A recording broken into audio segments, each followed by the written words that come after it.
Good morning, everyone. Welcome you all to an insightful roundtable discussion on booming and shrinking careers in the age of AI. As already introduced, we have an eminent and a distinguished panel comprising the academia as well as the industry. AI, artificial intelligence, is an emerging trend in the current context, which is the hottest topic in the current dilemma, where people are more interested. People are still searching for it. People are still experiencing this new emergence. Having said that, moving into artificial intelligence, we have to talk about the origination, the evolution of this concept, which started from the Industrial Revolution. Having said that, to eye-open you all in terms of this Industrial Revolution and also the fifth Industrial Revolution that we are stepping into, let me first and foremost invite Dr. Asita Bandaranaike to enlighten us the new trends and the key technologies in the fifth Industrial Revolution. Over to you, sir. Thank you, Manana. First of all, thank you so much for inviting me here. It's a great honor and privilege to be here. Going back to your question about the fifth industrial revolution, as we were discussing, the terminology fifth industrial revolution is also, it's highly debated. People are saying it's actually a continuation of the fourth industrial revolution. In reality, there are some who actually says that it's actually a continuation of the third industrial revolution. There's not even four. I'm not really too much worried or interested in the terminology, whether it's third, fourth, or fifth. It's not an issue. But more what's important is to understand what technologies, as you say, we have to look at. So I would actually like to look at from the third, fourth, and the fifth revolutions because of two reasons. Just to understand what this means. So if you go back to third industrial revolution, which started in the 70s, 80s, and the 90s, what we are looking at is the advent or the invent of the personal computers, the electronics, as well as the internet technology, which started which we call the digitization phase of things. So what we moved into is to, moving from the manual physical things into digitization. And then in the next phase, we see the technologies which we call things like Internet of Things or IoT, AI and machine learning. AI is a very loaded word, so I don't like to use AI specifically because people use it for different things. We'll discuss about that later. But things like machine learning, cloud computing, this crypto, blockchain, virtual reality, augmented reality. So there are new things that are coming in which gave way to an era we identify as digitalization. So just to understand, we have heard these words, digitalization, digitization, digital transformation, which people use interchangeably most of the times, but it are not really true because digitization means going from the physical to digital form, and the digitization means using that to automate and streamline processes. So we see that in the fourth revolution or whatever, that era from 2000 until now, where we generate a lot of data now with Internet of Things, with everything is connected around the world, even your toaster, your fridge, everything is connected. It's generating data, but not just generating data, but it is giving us the opportunity to do things with that. For example, if you look at things like say smart agriculture, which I am involved in, you can monitor, control, a series of greenhouses, agriculture farms and so on, where it generates a lot of data, real-time data about things. It's true whether it's a hotel industry, airline industry, wherever you take, you are generating a lot of data, which allows you to automate and also streamline the entire process. So that's what you do in supply chain management, where you can actually look at all the entire 3-4 things. So what this has given way is to use this data and see what we can do more.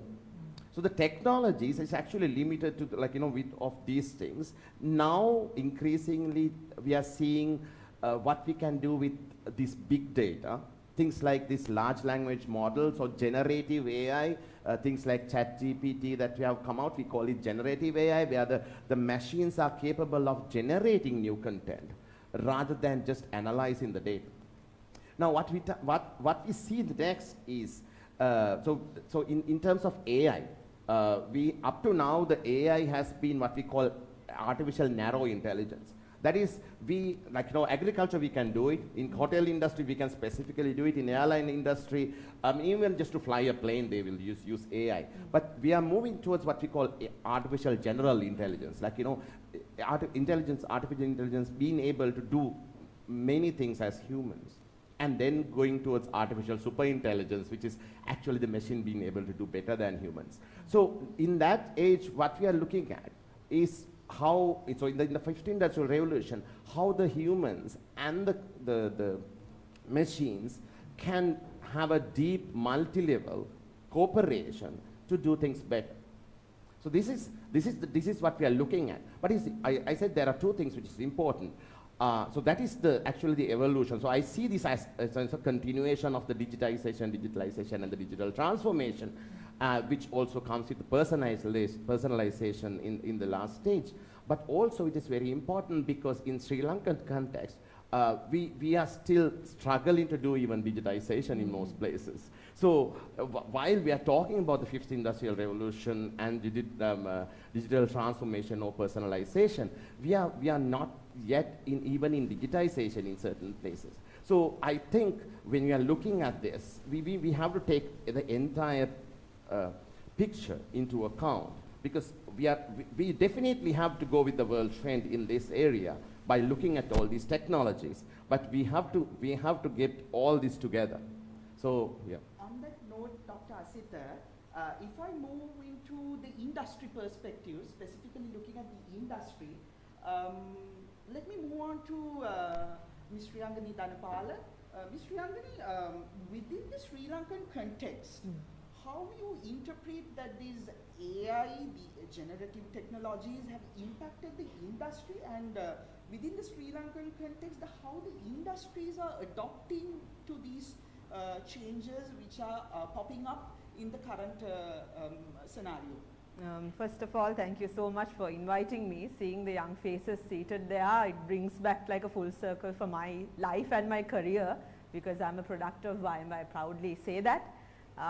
So linking industry, and that's where my expertise come in. I'm a product of John Keys Group and Cinnamon Hotels and Resorts.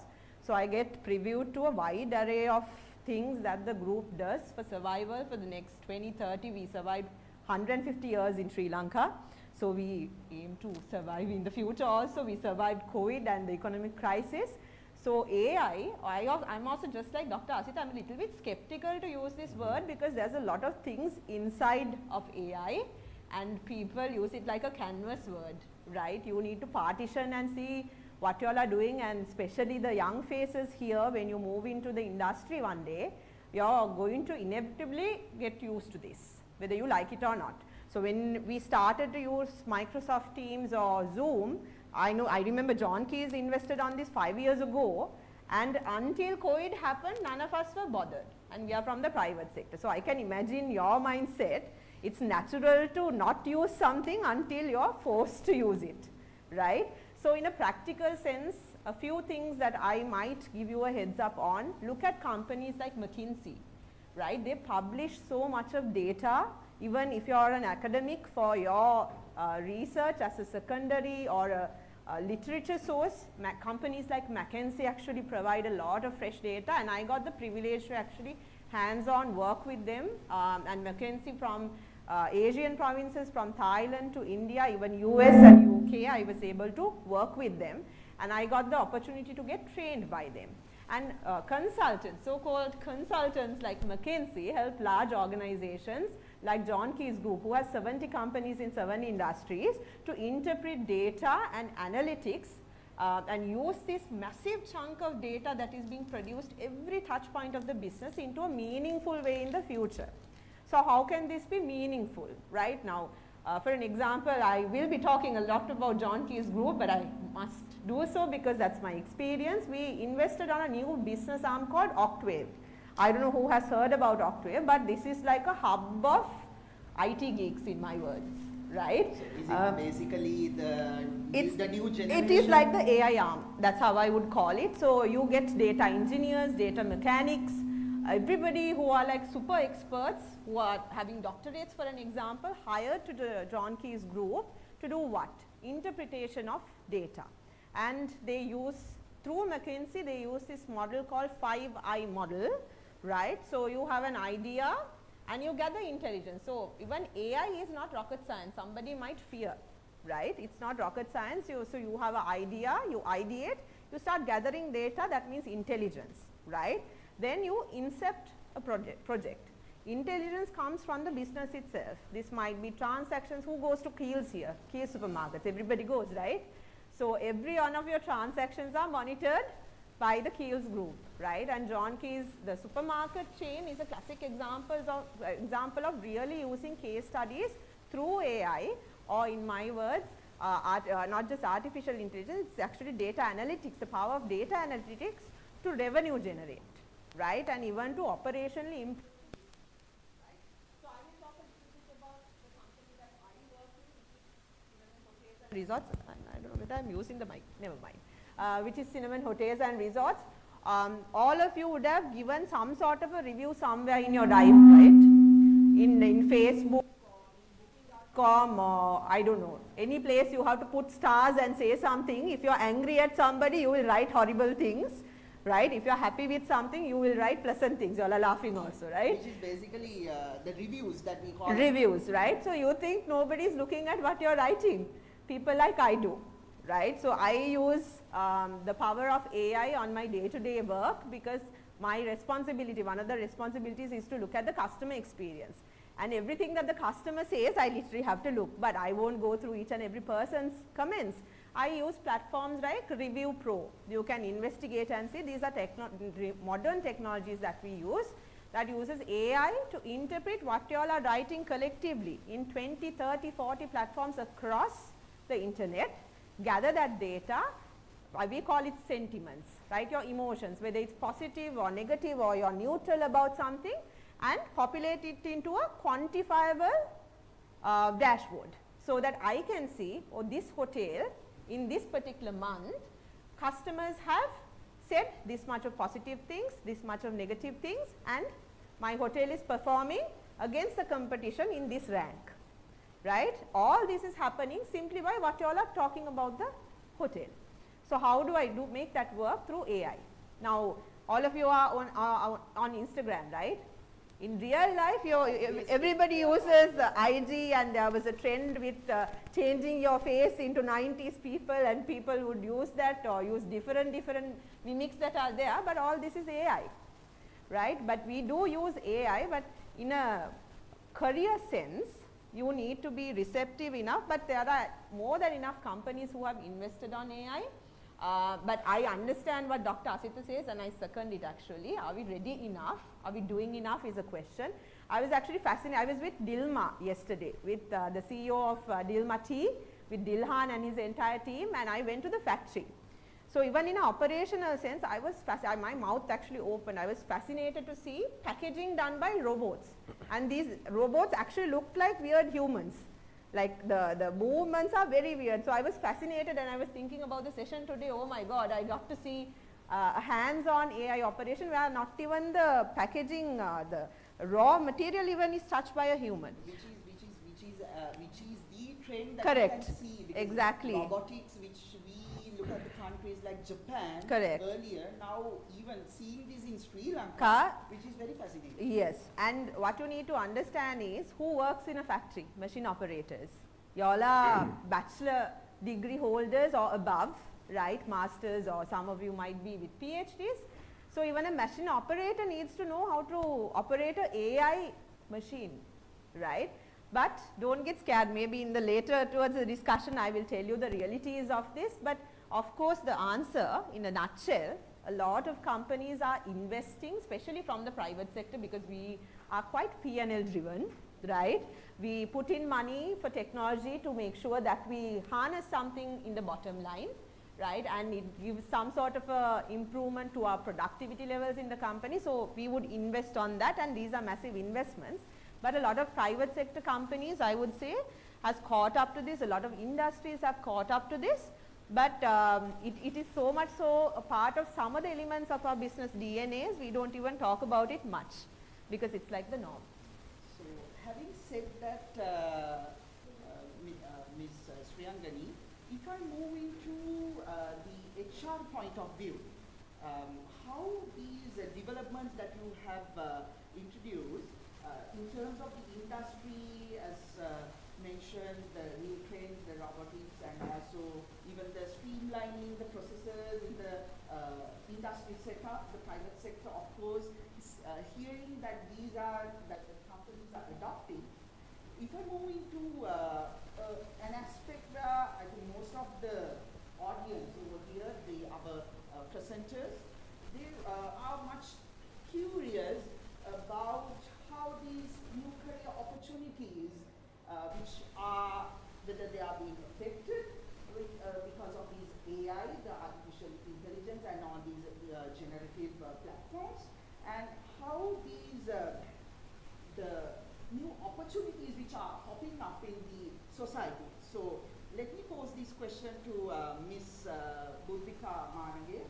So Ms. Buddhika, so from an HR point of view, what are the career, the opportunities and the growth that you can see as part of these introduction of artificial intelligence and the new developments in the current context of the Sri Lankan context?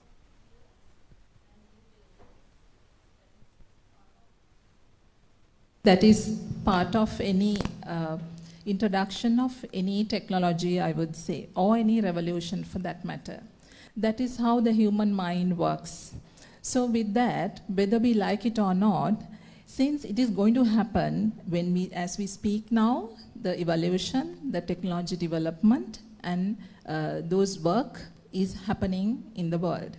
So there's no way that we could stop those. So then we will have to see how we are going to manage and how we are going to enhance our productivity at workplaces and also our lifestyle and standards of life with the support of AI. That is to use AI as a tool, not as a competitor. So that is where we should be. And especially when it comes to jobs, obviously people will have so much of fear. Okay, now the Google ex-executive, Mr. Mo, who was here some time ago in Sri Lanka also, he recently, I saw an article, he was saying, he suggests the governments to allocate 98% tax on AI so that that money can be allocated for the people who are losing their jobs. So he says, is it that serious in 2037? That is where it is right now, because there are different thoughts, different schools of thoughts are there on this. As I said, going forward, what are the skills that we will have to inculcate, or what are the skills that we will have to have, is something that we as HR professionals and as you as students and the people who are looking forward to have careers will have to think about. Mainly to do with data science. That is a subject that we are always talking about. Now, those days, if I go back, we did not, our grandfathers and grandmothers, at their time, they did not have calculators. They did everything on their own, the calculations. But just because the calculators came, that did not mean to say that anyone lost their jobs. Same way when the computers came, when the machines were introduced, the jobs were different. The skills that was required were different. It's not that they lost everything. Maybe now, going forward, the knowledge will be available everywhere, readily available. And what we will have to see is how creative we will be to make use of those data and make use of those to enhance our productivity at our workplaces, as I said, and also the standards in our lives. And in the current context, we say, for example, if I take HR, for recruitment, those days we used to publish advertisements in newspapers, and thousands of applicants apply, post their applications to us, and bundles of applications we manually shortlist, go through and see the suitability of a candidate. Now, what will happen is, when it will be a real match that the AI or the systems or technology, I wouldn't say AI, the technology will help us to shortlist the most suitable candidates for our professions. At the same time, there will be jobs that would need brain and heart both together with emotions will not be replaced with AI, at least as of now. We would not know what will happen in future. As of now, the emotions and the heart and brain, if we need all three together, that we will be still having those jobs without replacing with AI, and the human touch is always required. The example that I was going to say was, if we use AI for our recruitment process, maybe the AI would be the fastest to select the wrong person. That can happen. Because what we see in the application or the document is not the exact person that we see when we really think of the company or the organizational culture. So there are certain jobs that data scientists, maybe telemarketing, and there are so many IT-related jobs that will need a different level of skills and creativity that you should have to hand in hand with AI and to move forward. And at the same time, there will be few jobs that will not be replaced, at least for now, it will not be replaced with AI. As I said, a HR manager's job, and a lawyer or a judge, and also a surgeon, a medical practitioner. For all those, we can make use of AI to do a better job and to make it a productive one, but it's not be fully replaced with AI. At the same time, now we say it's to do a job, we need communication, collaboration, creativity, and critical thinking is required. But going forward, the skills that we would need to be in line with AI and make use of that would be adaptability, and how we should be able to adapt to the current changes. And also the resilience. As a nation, our resilience level is very, very high. So even for a change, the resilience level is very important as a skill, and also continuous learning. Sometimes when we complete a degree, the things that we have learned in a degree is of no use when we pass out from the university, because the technology is so fast and getting updated every day. So we have to reskill and upskill ourselves to make use of technology or AI as a tool, not to see AI as a competitor or which has come here to replace our jobs. That is what I would say, Manuja. So I hope, especially the young graduates, it was a good message in terms of adapting to the new trends in the market, especially the example which was put forward. Now, those days which traditionally the candidates who were sorted for the jobs, now it's been done using all these technological advancements, the developments. So moving into more specifically into the education sector that we are part of as the academics and also the students, the undergraduates. So if I move on to a more education-oriented context, if we look at adapting the education sector, adapting to these new trends, being the consultant of the Lanka Education and Research Network, we simply know it by Learn, where I hope our students have benefited from this Zoom platform, which was collaborated with the Learn, and which even we still obtain the use from these platforms, the online platforms. So being the consultant, the Chief Technology Officer for the Learn, Dr. Asita, how do you see the education sector getting adapted to these generative technologies, and also in terms of how the education, the instructions that we provide to our students, how it will be aligned with the job market? So I would like to hear more insights from you on that, since majority are part of the education sector, the audience over here. So yeah, that's a very interesting question, Manoj. So from my point of view, we have to look at this in two angles. So one angle is, as Sriyangani and Buddhika both mentioned. Now the technology, it's not as Buddhika very correctly said, it's not a competitive, but how we can utilize it. So because what we see with the industrial revolutions from starting from the first industrial revolution is how each country and each region has become developed. Right, so from the first industrial revolution, we start from Great Britain and moving on to US, and in the second industrial revolution, starting with the electricity and the assembly lines, US came up, and we see in the third revolution, with Japan, Korea, China, everybody coming up. So it's actually how we can utilize this technology. So that one aspect of the education, how it should change, is to how you can utilize this latest and actually future also, the technologies as they come for our benefit. So as Sriyangani mentioned, so this sentiment analysis, as we call it, so those are things that we do in our research, in our department. But you don't care about how it is done, right? What the basic algorithms, how it is designed and all that is not your concern. What you have to know as management, in management sector, is how to use this technology to do your job.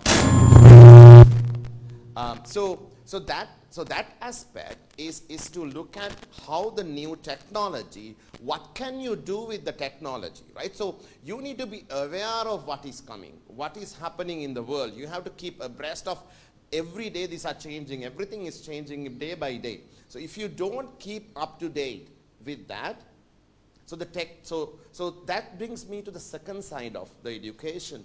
Now what we need to understand is from education perspective, even what we have in our curriculum, most of the time, parts, if it's technology things and the data things that are obsolete now. Apart from the basics, if it's financial business, there are basics. But a lot of things, the machines are becoming better at those things. Right? So now, whereas, as Buddhika rightly said, the machines and AI and the computers are better and doing a lot of things. So whether it's computation, whether it's data gathering, whether data analysis, the computers are better at that one. But what the computers or the AI can't bring in is what the students has to focus on. Things like innovative thinking, creative thinking, right? Leadership, and the empathy. So that those are things that the machines won't not be able to replace even for a long time or maybe ever. So so without really competing with the machines, what we need to do is to identify what we can do better and start becoming better on that. For up to now, if you look at your syllabuses, what you learn and all that in education, most of the time we spend time on doing things like, you know, the accounting, and you'll try to do the balancing and all that, right? Computers are better at that, right? Why we should not even try to compete with the machines, right? But then one of the other things is to using the technology, as you know, as Yang said earlier, like we can take the sentiments given by the computer, but we have to make sense of it. So how to interpret the data given by AI or anything, to make sense of it, have quality control of the things that are generated by AI. So that's what you have to become better at. So as Buddhika rightly mentioned earlier, the continuous learning, lifelong learning, this is going to be must. I mean, we are out of the stage where you can get a degree and use that for your job for 30, 40 years. That era is gone.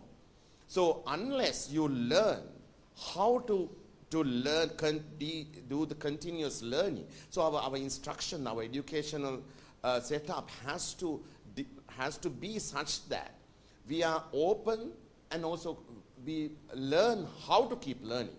That is the important thing, right? You know, because things change so fast. I mean, I graduated about 20 years ago. When I got my first computer, when I joined finally in computer engineering in 2001, and I had an internet connection of 64 kbps. That is the throttling speed now, right? That's 20 years ago. Just 20 years ago, just imagine, right? So by the time you get to management place and higher places, the technology, the amount of change that will be there, we can't imagine, right? So unless you get ready yourself in your mind that I need to keep adapting, I need to keep learning, I need to keep at the top and work with the technology, not against it, then there's no future. Having said that, it poses us into a situation where even the education sector needs to be updated day by day. The curriculums need to be revised according to the new innovations, the emergence of the new technology, and adopting, using all these new trends into our curriculum. And also, with that, it is a requirement from the industry as well. The industry expectations, what the industry expects in terms of how the university undergraduates, with the changes which are taking place in terms of the emergence of the technology, as well as the topic of concern, today's discussion, the artificial intelligence. So what are basically the expectations, if I move to Ms. Shriyangani Dhanapala, what will be the expectations from the industry point of view in terms of our education system, the students, and also the administrators, how these things needs to focus in terms of your expectations in the industry? Answer is very simple, and it's 2 words. You need to be a business translator, right? And there are actual jobs like this. And I did one with McKinsey for a particular project only, where you are able to translate what you're seeing, right? Then Sinhala Ingrisi karanna, Ingrisi Sinhala karanna kiwuwot they all can do, right? It's the same norm. Data into business intelligence, and business intelligence into analytics, and looking at how can we use technology to get more further insights, right? Now, our mama kiwa 5i process where you ideate, right? And you gather intelligence, and you have an inception of a project, and you do interference. You meddle with the data and see, are you seeing the right thing? And then you reach to independence, right? So this drill, no matter what sort of a job you do, whether it's in HR, whether special, I think marketing, who aspires to go into marketing from here? Or none? If there are, there are, right? If you're going into marketing, my dear, you're going to ask for trouble if you're not that savvy in translating data, analytics, and knowing business intelligence behind it. Now, if you see the job descriptions out there I think Buddhika can vouch for it. The entire JDs have changed. Nowadays, even now, I remember 10 years ago when we did advertising, right, under marketing, there are multiple pockets now. The highest demand is for digital marketing. Why? Which platforms are you spending most time on? Is it on newspapers? Anybody reading newspapers, physical newspapers here? No, right? So if you are to catch a customer always browsing things, you need people who can make your brand present in places that you all are browsing, right? The traditional cliche like the STP, segmenting, targeting and positioning, how we do it now has changed, right? Now I'm not trying to scare you all. And I also went through some data because I wanted to make sense with what I'm experiencing from the industry, whether research says it's true. There was some research done, primary research done from like 20 countries, mostly covering Asian countries also, all these highly developed Singapore and like the China, like all the techie ones are also in there, asking from the undergraduate students, what do you feel about AI? 66% are scared of it, right? 66% are scared of it. Why? Because even these are guys who are doing IT related degrees also. They are also scared of it, right? So people who have done business management like us, good luck, right? But that's not the whole point, right? That's not the whole point.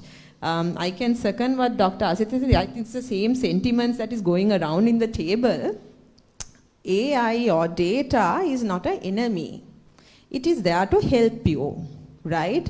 And as Dr. Asita said, somebody will do the figuring out of how to do a data model, how to do data blocks, how to build up whatever XYZ hypothesis in this and test it out and all of that. It is not my problem. That's how I talk at work actually, right? It is not my problem. There are experts who do that for you.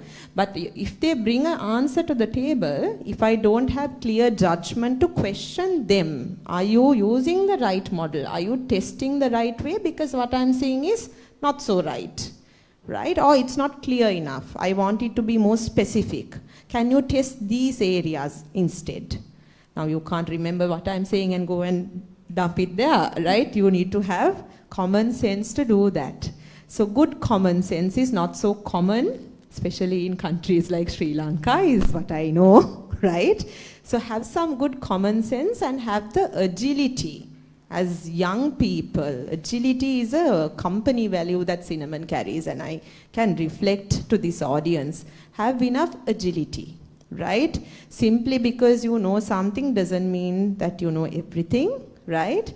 And simply because you don't know something doesn't mean that you can't learn it also, right?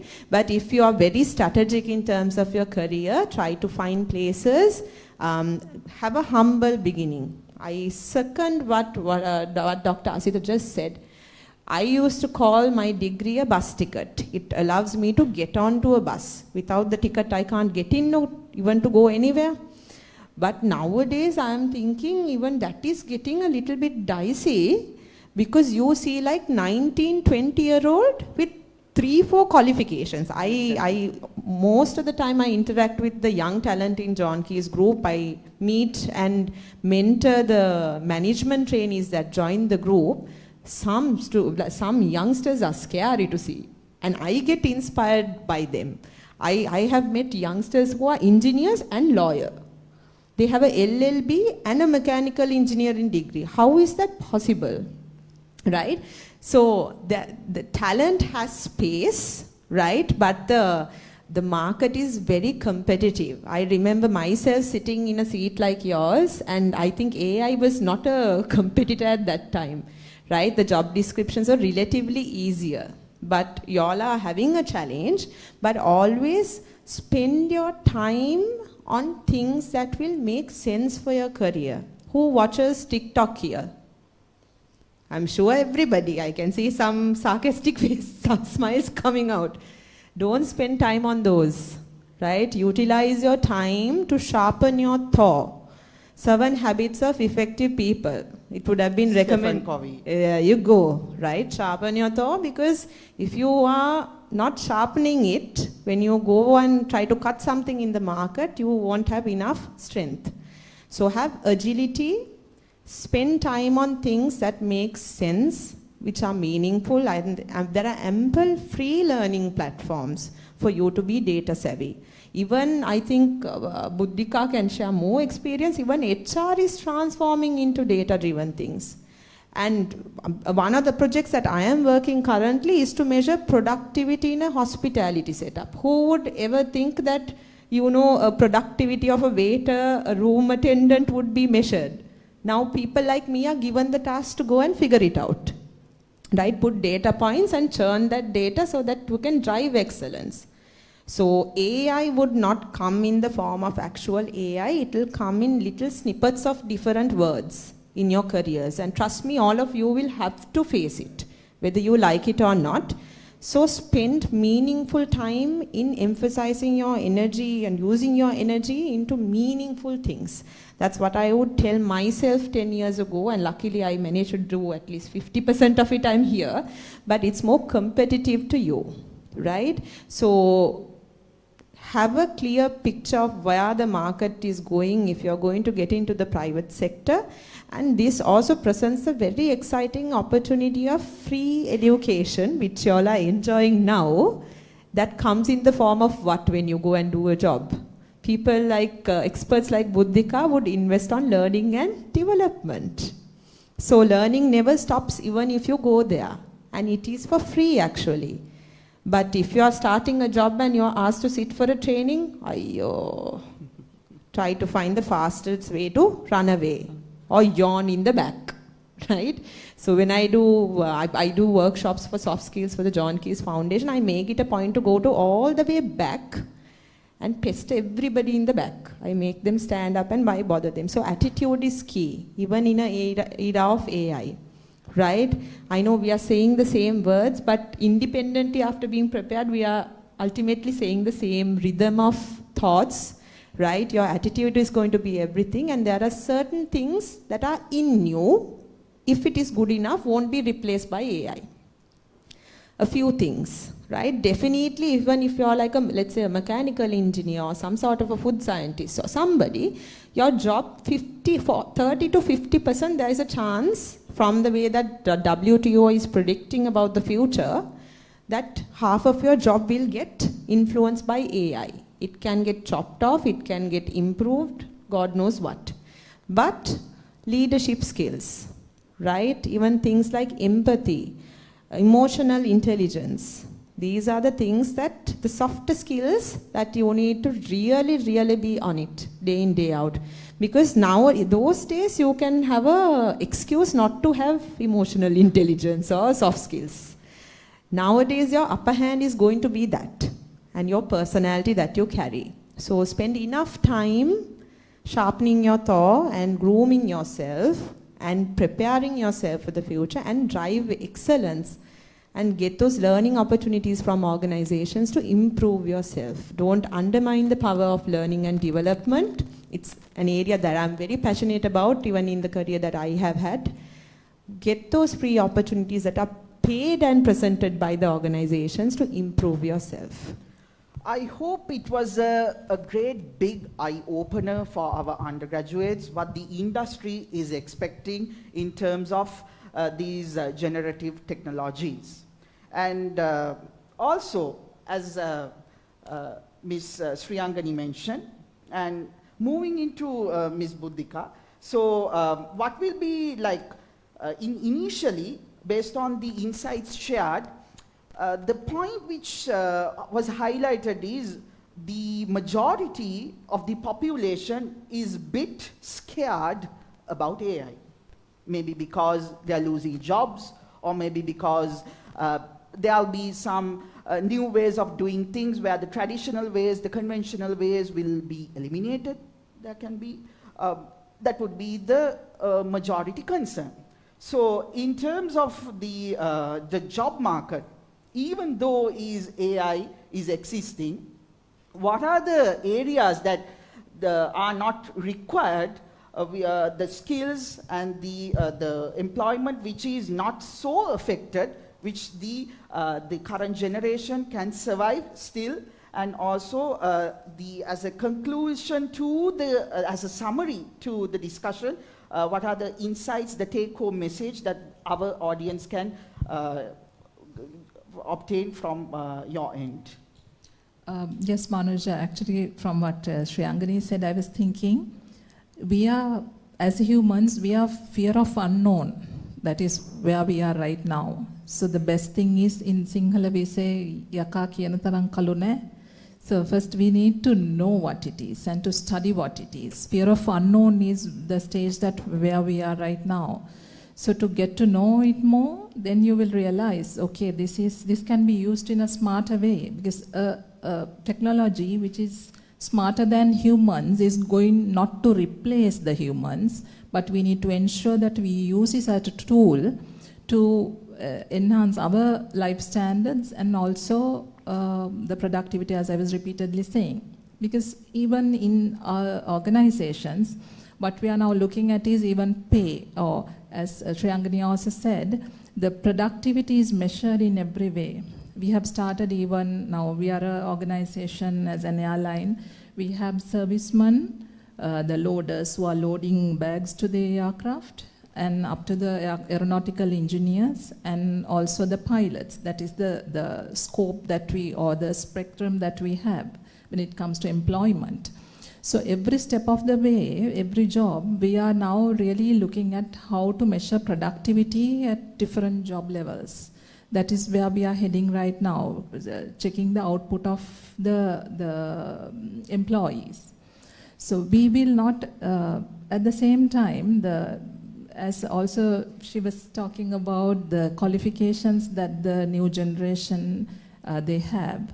I'm experiencing it day in, day out, since I have maybe interviewed thousands of young graduates like you all, with so many degrees and so many qualifications. But when we really look at the person, that the person does not fit the profile of what we are looking at and the expected standards of the organization.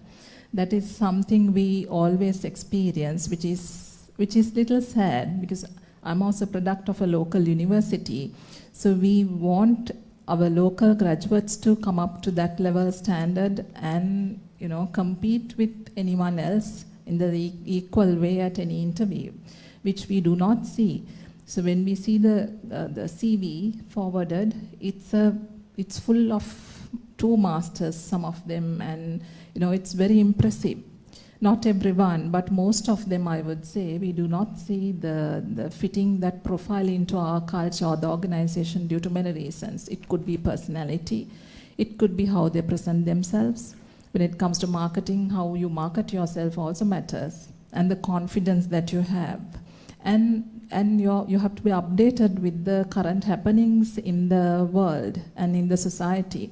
As she said, it's not, youngsters waste a lot of time on unproductive things. The jobs that will move away due to replacement of AI would be the non-value addition jobs. The jobs with maybe bookkeeping or data entry and secretarial work, or maybe a person who is working in a customer service support area. Those are the jobs that will be replaced because those are non-value addition jobs, whereas we can effectively make use of that time to do something productive. And say, for example, a doctor. Right now, what happens is they go through our reports. They ask us to get certain tests done and go through our reports and say, this is the sickness that you have.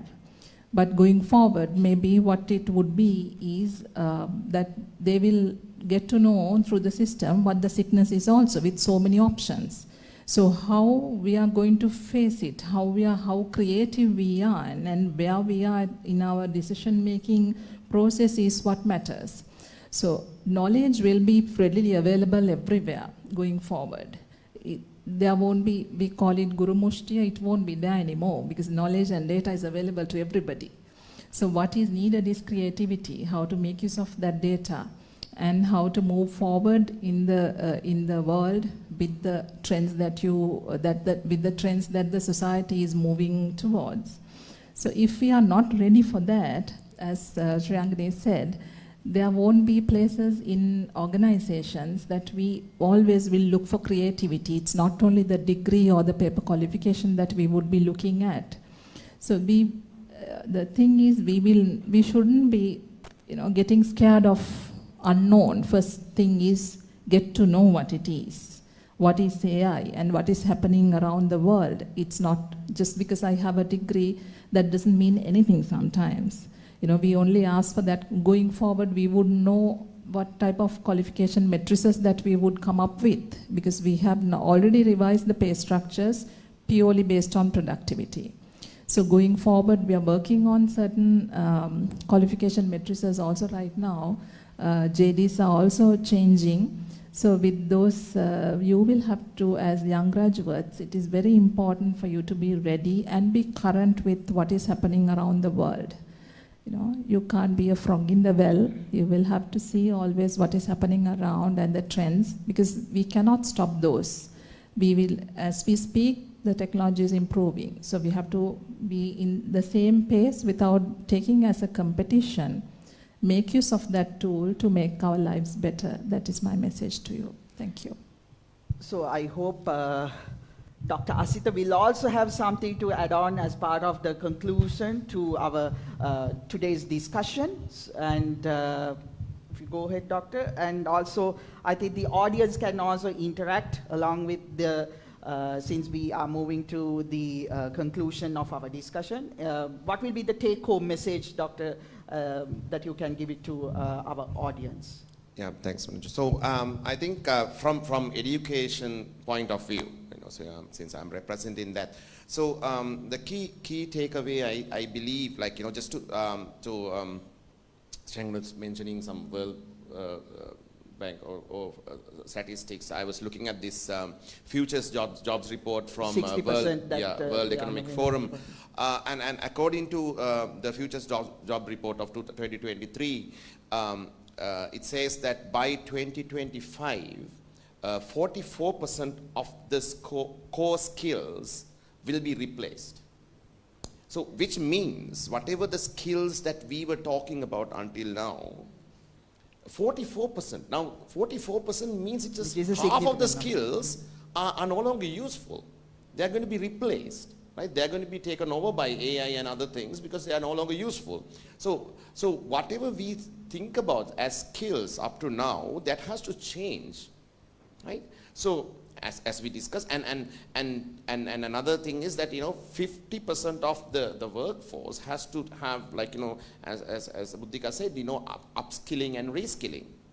Now, so one of the things that as education is, as from Learn side also, what we are looking at is it's not like, as Sangli said, we can have more degrees, but it takes so much time. And if you take, if you do a 3-year degree, by that time, all the syllabus is obsolete and everything is obsolete, right? But then again, just to give you an example, now I teach AI. Right? So I teach AI, I have been teaching AI for a long time, but what I do in AI, machine learning and all the subjects and even other subjects is that I take this, so how many students have taken a course in Coursera or edX or any other online platform? Can I see a raise of hands? If anybody done? Audience can also interact. Has anybody done? Any okay. questions? So there's one. Ask, yeah. Okay. Anybody else? Okay, 2, 3, 4. So this is going to be the change, right?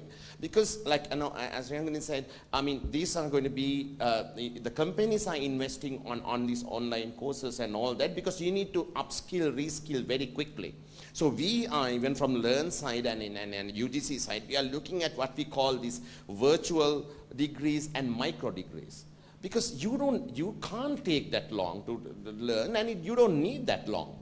Now, for example, I mean, I'm working with generative AI, and as I said previously, for AI, in Coursera, there are courses, any one of you can be on. We actually gave Coursera courses for free for everybody, any amount of courses during Throughout COVID. COVID, yes. Even now you can get one certificate, but you can follow any number of courses.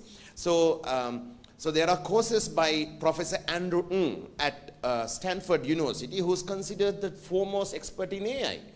Now, I teach AI, and I get my students to go and follow their courses. Not just that, whenever his new course comes in, I go and follow it as well, because I want to be at the top of, of the learning. And this is how we are going to go ahead. And I don't follow it saying, if I don't do that, I'm going to lose my job. I don't.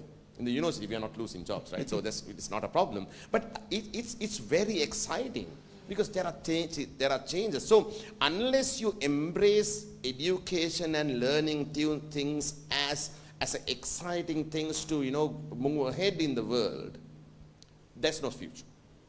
So that's what. So I mean, if you look at in the point of view, if I don't do these courses, somebody else will get a job, or if the AI will, I think that is not the way to go forward. So when you say lifelong learning, that has to come from curiosity and keep learning for the sake of learning. I mean, if you inculcate that in yourself, you'll be a winner always. I think Sriyangini will, To wrap up, I'll tell a monkey story. I was wondering how to give a final note. I thought I'll tell a very weird story, which I heard from my deputy CEO, right? So there are 8 monkeys in a room. Kehel ටිකක් එල්ලලා තියෙනවා මැද්දේ on the ceiling, right? And there's a nice ladder also put in. Obviously, monkeys are going to climb up and try to take the banana, right? As soon as the first monkey goes up, automated system making sprinklers come up, and then they can't go and grab the banana. First monkey tries, goes down, doesn't work. Second one tries, goes down, doesn't work. Each time a monkey fails at this task, they're thrown out from the room. New monkeys are replaced, right? Now the third one goes, third one is thrown out, fourth one, omagila, 8th monkey, venakamma replace vela. Now, who is in the room? New set of monkeys, right? And now, none of them want to climb the ladder and try something differently. Why? Because they saw something, some didn't even see. Maybe the trying would have happened up until like the 5th monkey. But there is news in the room saying, if you go up, the sprinklers will go and it will ruin you. So don't be a monkey in the room. Don't buy in, or don't buy into the fear that anything would impose. Especially you all are using social media and all of that. Be very mindful with what you feed your brain with, right? And try to break the rules in a good way, once in a way. And try to come around with creative solutions for your life, right? Y'all are blessed to have free education. Given this opportunity, it's the same opportunity that I got. University was much more smaller in the time I attended. Y'all are given with better facilities now, right? Don't take that for granted. Always think, how can I make myself better? How can I get my personality out better, right? If you invest so much on personal development and soft skills, I think you can keep on remaining being a competitor to AI. Because the softer things you bring as a human being, I deeply feel are irreplaceable. But if you are going to half do something, most likely you're going to get replaced. So as human beings, go all out with the natural talent or the natural well of goodness that is given into you. Don't be lazy around it. Don't be a monkey in the room. Thank you. All right. So I hope we had a fruitful roundtable discussion. A lot of insights were shared, a lot of knowledge being shared, and it very well benefited. I hope it benefited the audience, the new insights in terms of the developments in the era of artificial intelligence. So let me invite the audience If there are any questions, you can ask from our panel, and the microphone will be brought near to you. Any questions that you would want to get clarified from our distinguished panel?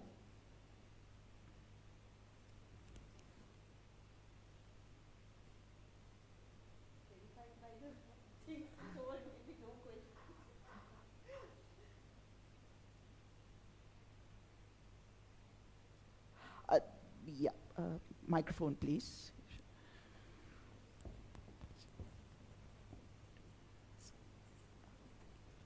I think I can't speak without the mic, if it is bothering us. So to break the silence, so we were really lucky to hear the voices of three of you. And my question principally goes to Dr. Asita. Dr. Asita, we were hearing some of the news from the Korea that one of the robot has mistakenly packed a human instead of a package. So and he was drawn to the death because of this misunderstanding. So that kind of news has developed some curiosity. So what are the areas that we need to be cautious in dealing with the AI things?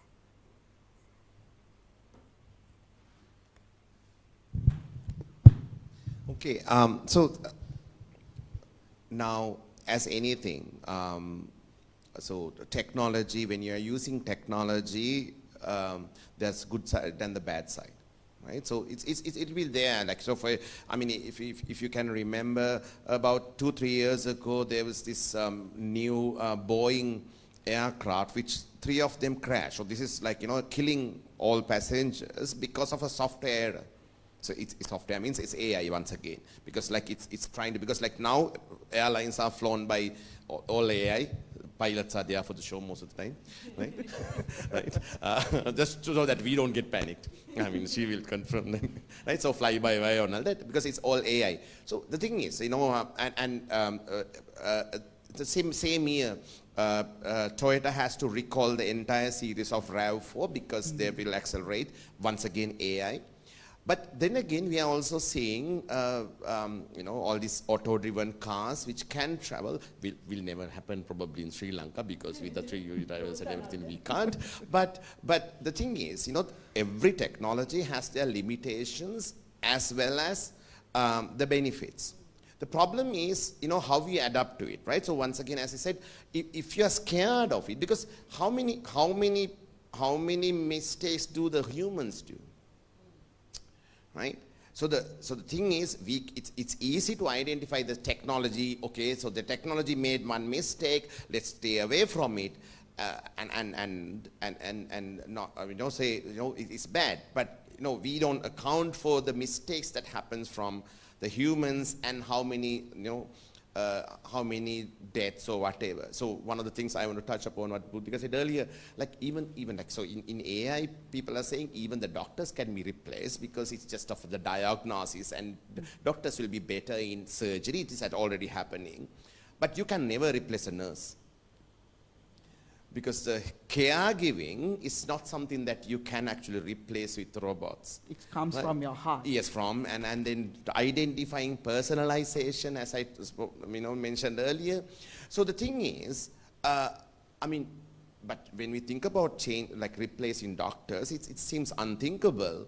But think about all the issues that we had previously. Not to say doctors are bad, they are doing like the wonderful service, and without them we can't survive basically, right? But there are mistakes, there are human errors that happens. Now you can inject wrong thing and people will die. You can make a mistake during a surgery, because as a human, my eyesight, like if I'm a surgeon, my eyesight is get bad and worse. But computerized sight is actually it's much better than a human.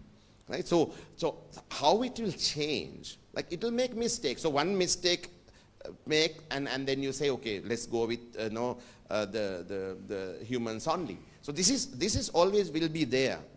We can't avoid it. But the idea is, once again, it's data driven. to look at the statistics and see where the the benefits and the things. What you should try to do, and then that's where the humans come in the jobs, to identify what the machines are good at, what the machines are not good at, and if the machines are doing badly or making mistakes, how to correct them and make it better. Right? So it's an evolving process ultimately. But we now have data to actually support all these things, even the statistics to say how much better and how much worse. Thank you very much, Doctor. It's crystal clear what are the things that we have to take in and what are the things that we have to kick off. Thank you. Sure.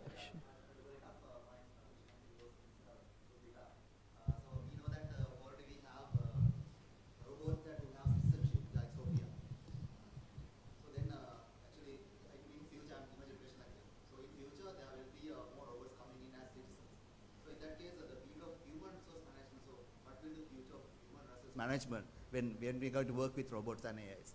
It's not will be the human anymore, right? Human resource management is, it's a vast area. I would say now, for example, the example that I told you earlier about the recruitment, that is one aspect. And learning and development also, yes, there are systems to be used. And systems can be used for us to get better results. But at the same time, when it comes to human resource management also, say if it's a grievance handling, or any other performance management, performance discussions, coaching, mentoring, those things will need the human touch and to analyze, how the person would think and how to change it's more to do with emotions. So those areas will not be replaced by AI at all. When it comes to, say, if a staff comes with a grievance, a machine will not understand and to see the circumstances and to give a solution to that person. Same way, coaching is far more advanced when it comes to it's human connectivity that we are talking in coaching. So the same way, yes, there are things that can be. It is not fully replaced, I would say.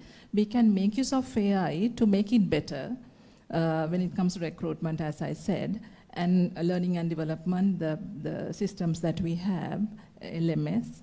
But there are other aspects of human resource management that the human should be there. Artificial intelligence, per se, the word says it's not real human, it is artificial.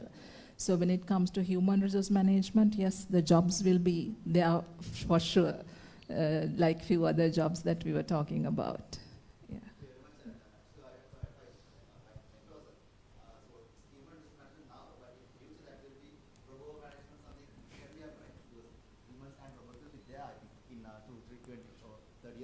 Future. I just meant that, and thank you very much for the question. That explains a lot. And everyone, thank you for your. So, with this, it remarks the conclusion of the roundtable discussion on the topic booming and shrinking careers in the age of AI.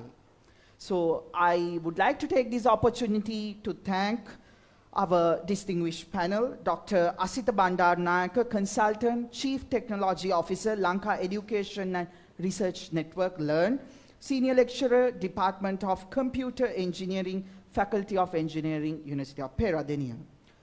Ms. Shriyangani Dhanapala, Director of Brand Development, Cinnamon Hotels and Resorts, Assistant Vice President, John Keels Holdings PLC, and Ms. Buddhika Manage, Group Head of Human Resources and Head of Cabin Services, Human Resource Division, Airline Center, Sri Lanka Airlines Limited, for amidst of your busy schedules coming here to our university to share your insights on this the upcoming topic on artificial intelligence. Thank you very much for the fruitful session.